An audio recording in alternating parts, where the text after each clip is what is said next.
Hello and welcome to Divyanshi academy और मैं हूं Kalpit Chaudhary. Let's crack it.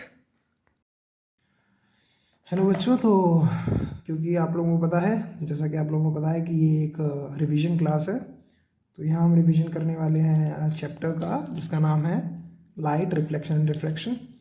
तो सबसे पहले हम पढ़ने वाले हैं रिफ्लेक्शन ऑफ लाइट। तो बेसिकली आप सबको पता है प्लेन मिरर क्या होता है, तो हम वो ना डिस्कस करके सीधे स्फेरिकल मिरर पर आएंगे। बट उससे पहले सबसे पहले हम दो लॉज के बारे में बात करेंगे, लॉज ऑफ रिफ्लेक्शन। तो लॉज ऑफ रिफ्लेक्शन, जैसा कि हम लोगों को पता है, दो लॉज होती हैं, ठीक है। तो आई होप आप लोगों को याद होंगी, नहीं याद है तो मैं बता देता हूँ कि मान लीजिए ये आपका कोई प्लेन मिरर है, ठीक है।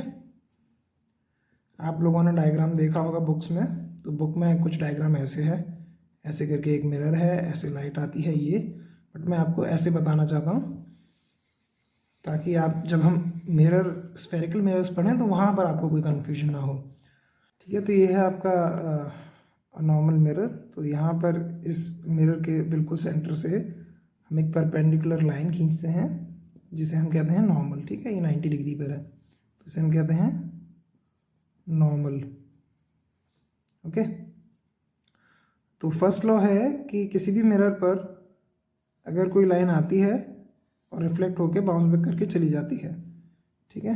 नीचे से हमारी लाइट रे आई है, यहाँ से चली गई है, तो ये हो गई हमारी इंसिडेंट रे और ये हो गई हमारी रिफ्लेक्टेड रे, ओके। तो मैं आर रे आई रे इनको नाम देता हूँ, ठीक है। तो जो इंसिडेंट रे नॉर्मल से जो एंगल बनाती है जिसे हम कहते हैं एंगल आई, और जो हमारी रिफ्लेक्टेड रे है वो जो नॉर्मल से एंगल बनाती है उसे हम कहते हैं R, small I small R. तो फर्स्ट लॉ के अकॉर्डिंग, तो फर्स्ट लॉ हमारा कहता है angle of I is equals to angle of are.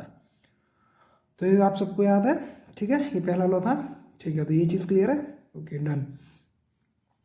दूसरी चीज़ है, दूसरा जो लॉ है वो कई बच्चों को समझ में नहीं आता है। दूसरा लॉ कहता है कि इंसिडेंट रे, रिफ्लेक्टेड रे और जो नॉर्मल है प्लेन का नॉर्मल, वो तीनों एक ही प्लेन में लाई करते हैं। तो इसका क्या मतलब हुआ कि एक ही प्लेन में लाई करते हैं। तो आपको पता है अगर मैं ये सिंगल लाइन खींच दूँ तो एक ये लाइन है ना। वहीं मैं किसी सरफेस की बात करूँ, जैसे इस बोर्ड को ले लें, तो ये बोर्ड एक प्लेन है, या फिर मैं एक टेबल बना देता हूँ, ठीक है। तो ये आपकी कोई टेबल है, ठीक है।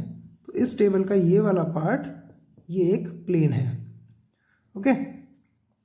तो बस ये यही कहता है कि जो सेकंड लॉ है वो कहता है कि इंसिडेंट रे, रिफ्लेक्टेड रे और नॉर्मल, ये तीनों एक ही प्लेन में लाई करते हैं।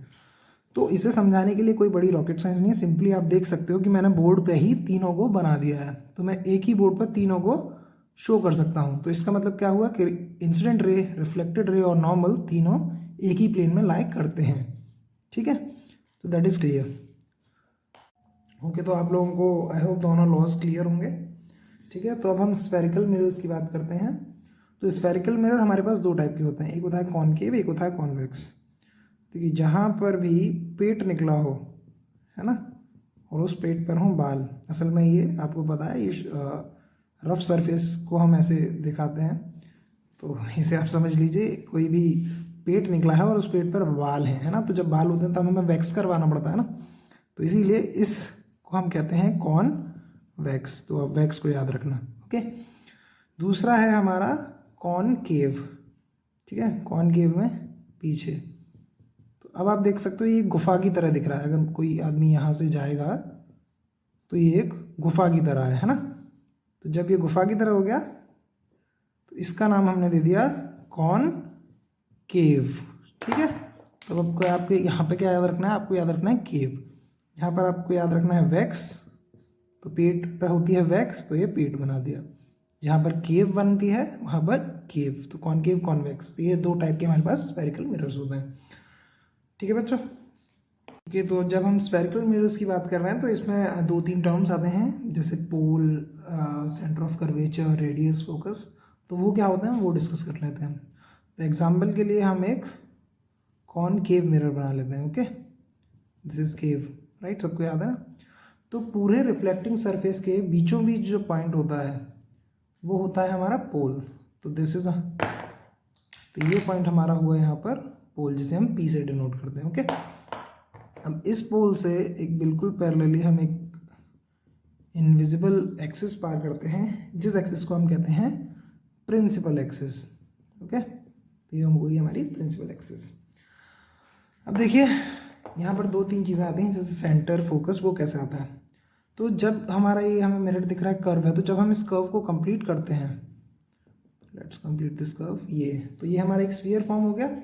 अब ये जो स्फीयर फॉर्म हुआ है, इस स्फीयर, पूरे स्फीयर का जो सेंटर होता है दिस पॉइंट, इसे हम कहते हैं सेंटर ऑफ कर्वेचर, मतलब इस पूरे कर्व का सेंटर, तो जिसे हम डिनोट करते हैं सी से। ओके, और सी मतलब सेंटर ऑफ कर्वेचर, और पी मतलब पोल, इन दोनों के बीच का जो पॉइंट होता है, मैं इसे लाइन बना लेता हूँ, तो इन दोनों के बीच का जो पॉइंट होता है दैट इज दिस, इसे हम कहते हैं फोकस, एफ। ओके, तो अब यहाँ पर सारी ये टर्म्स क्लियर हैं आपको। अब यहाँ पर एक दो टर्म्स और हैं, जैसे एफ से पी के डिस्टेंस को हम कहते हैं फोकल लेंथ, ठीक है। वहीं सी से पी के डिस्टेंस को हम कहते हैं radius of curvature, radius of curvature. Okay, तो ये बेसिक चीज़ें सबको क्लियर है। ठीक है, चलो आगे बढ़ते हैं। ठीक है, तो अब हम बात करते हैं इमेज फॉर्मेशन की, लेकिन इमेज फॉर्मेशन से पहले हमको जानना होगा कि रूल्स क्या हैं इमेज फॉर्मेशन के, है ना।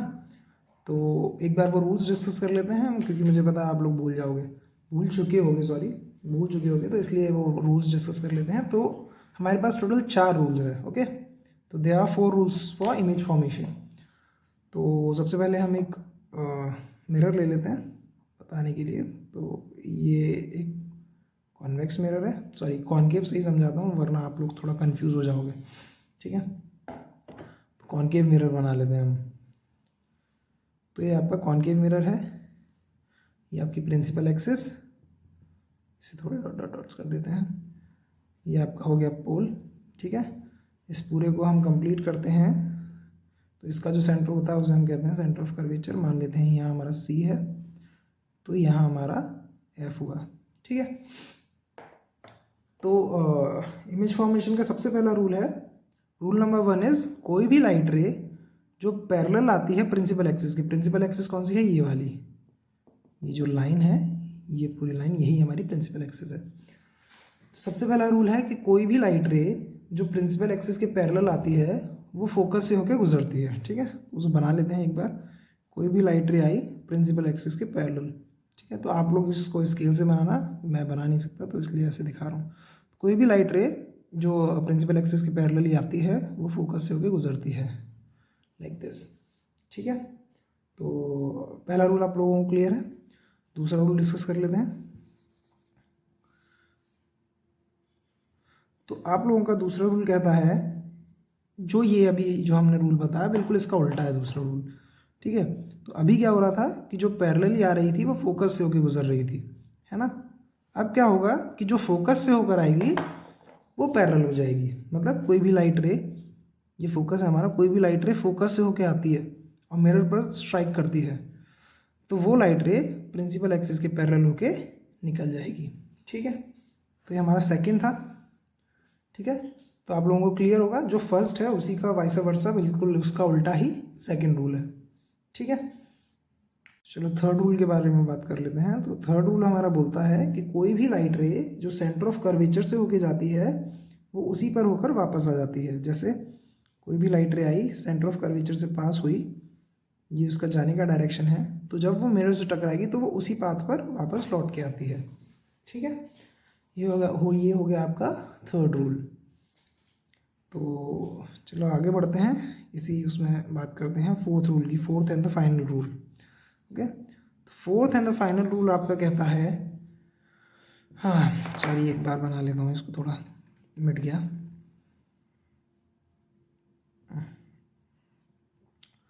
तो जो आपका फोर्थ रूल है वो कहता है कि कोई भी लाइट रे जो पोल पर स्ट्राइक करती है, कोई भी लाइट रे आई पोल पर स्ट्राइक करती है तो वो वैसे के वैसे वापस लौट जाएगी। मतलब ये इंसिडेंट रे हुई, ये रिफ्लेक्टेड रे, तो जो हमने अभी थोड़ी देर पहले केस देखा था ये बिल्कुल वही है, क्योंकि जो पोल है वो एक प्लेन मिरर की तरह काम करता है ऐसे।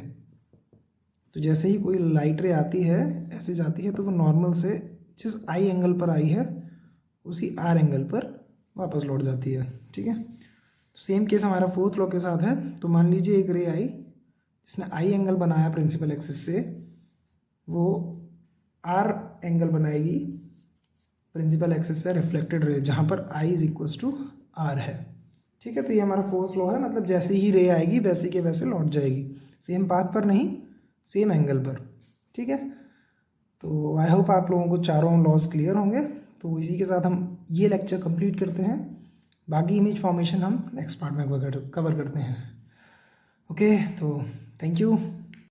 तो बच्चों आपका आज का क्वेश्चन है, what is the focal length of plane mirror. तो प्लेन मिरर की फोकल लेंथ आपको बतानी है। Option A 0 centimetre, option B 100 centimetre, option C -100 centimetre, या ऑप्शन डी इनफाइनाइट। तो अपना आंसर हमें कमेंट सेक्शन में ज़रूर दीजिए। तब तक के लिए जय हिंद।